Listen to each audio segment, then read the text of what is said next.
Pakita mo naman sa kanila, Biancy.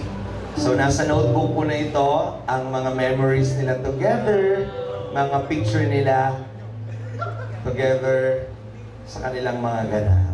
Wow, i-treasure mo yan, grabe. Happy?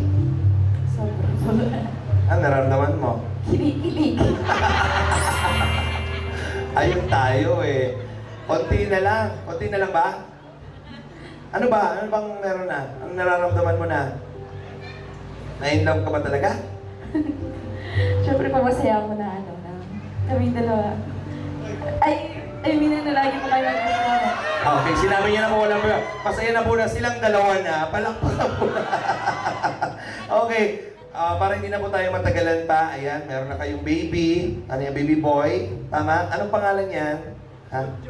Wala pa. Wala pa. Ano, may pangalan ka na ba sa dog mo? Hindi ko pa po. Pangalan mo Alvin? Ano? Ano aso?